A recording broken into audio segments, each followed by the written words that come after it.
News 18 की digital नशियात में आपका खैर मकदम। मैं हूं अयूब खान के साथ मुदस्सिर कादरी। आज इनके हवाले से बड़ी और अहम खबरों की बात करेंगे तो सबसे बड़ी खबर यह है कि हर गुजरते वक्त के साथ नेशनल कॉन्फ्रेंस के अंदरून काडर में इख्लाफात बढ़ते नज़र आ रहे हैं। ये इख्लाफात तब जो है मज़ीद संगीन हो गए, मज़ीद बढ़ गए जब deputy chief minister Surendra Chaudhary ने मुबैना तौर पर आगा रूहुल्लाह के बारे में जो टिप्पणी की तो उस पर जो है बवाल उठता नज़र आया। और उसके बाद अब जो है एहतजाजी मुजाहरे भी जो आगा सईद रूहुल्लाह मेहदी के सपोर्टर्स है उनकी जानिब से किया जा रहा है। और लगातार हम देख रहे हैं कि deputy chief minister Surendra Chaudhary को घेरने की कोशिश जो है वो की जा रही है।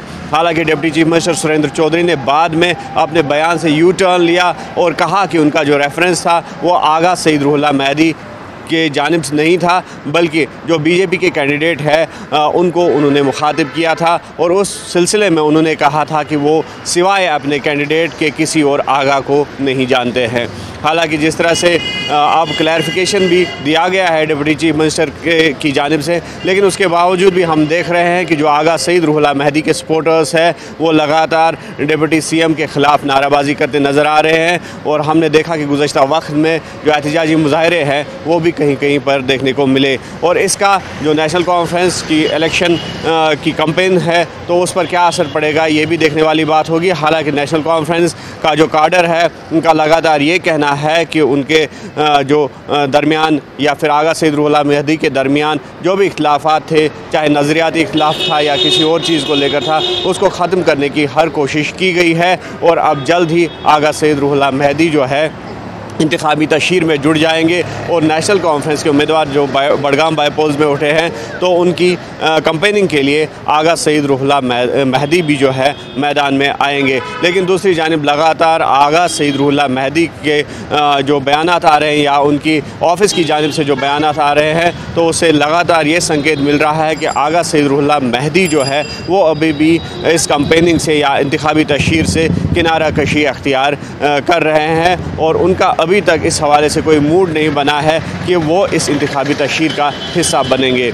और दूसरी जानिब जिस तरह से कल से असम्बली सेशन जो है वो शुरू होने वाला है और जुम्मे के रोज़ जो है राज्यसभा इंतखाबात भी अमल में लाए जाने हैं। तो इस सिलसिले में नेशनल कॉन्फ्रेंस ने आज शाम जो है तमाम लेजिस्लेटर्स की एक मीटिंग जो है वो बुलाई है जिसमें स्ट्रैटजी चाकआउट की जाएगी। जो असम्बली सेशन कल से यहाँ पे शुरू होगा जम्मू कश्मीर लेजिस्लेटिव असम्बली श्रीनगर में, तो उस पर भी जो है तबादला ख्याल होगा।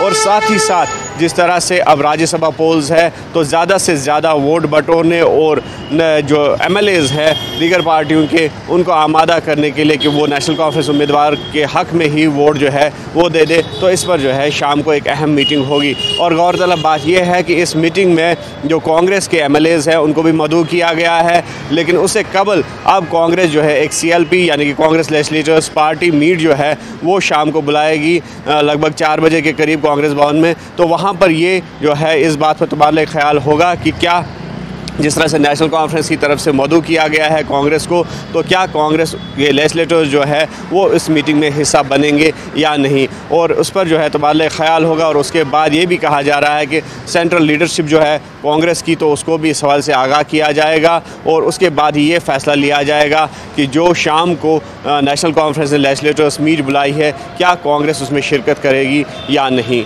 और जिस तरह से हम देख रहे हैं कि लगातार जो है सियासी हरारत बढ़ रही है यहाँ पे। और जिस तरह से जो बडगाम बाईपोल्स या फिर नागरोटा बाईपोल्स की अगर हम बात करेंगे तो सियासी सरगर्मियाँ जो है काफ़ी अरूज पे दिख रही है इन दोनों एरियाज़ में। और ख़ास तौर पर बडगाम में जिस तरह से आमने सामने अब कुछ उम्मीदवार है तो ऐसे में जो उम्मीदवारान के सपोर्टर्स है तो उनकी तरफ से लगातार ये कोशिश की जा रही है कि ज़्यादा से ज़्यादा कैंपेन यानी कि चुनावी तशहीर जो है वो मुनक़द की जाए ताकि ज़्यादा से ज़्यादा वोटरान को राग़िब किया जाए। और दूसरी जानिब जिस तरह से हम देख रहे हैं कि यहाँ पर जो कल से असम्बली सेशन भी शुरू होने वाला है और तमाम तर जो नज़रें हैं अब इसी सेशन पर मरकूज़ है। हालांकि कल जो है ऑबिचुअरी रेफरेंस के साथ जो असम्बली सेशन है उसका आगाज़ होगा और 31 अक्टूबर तक ये असम्बली सेशन जो है वो जारी रहेगा। और साथ ही साथ जिस तरह से राज्यसभा बाईपोल्स जो है वो जुम्मे के रोज़ जो है उनका इनेकाद अमल में लाया जाएगा और उस हवाले से भी सियासी सरगर्मियाँ जो है काफ़ी तौल पकड़ती नज़र आ रही है। मज़ीद खबरों और अपडेट्स के लिए आप देखते रहे न्यूज़ 18 JKLH और हमें दीजिए इजाज़त।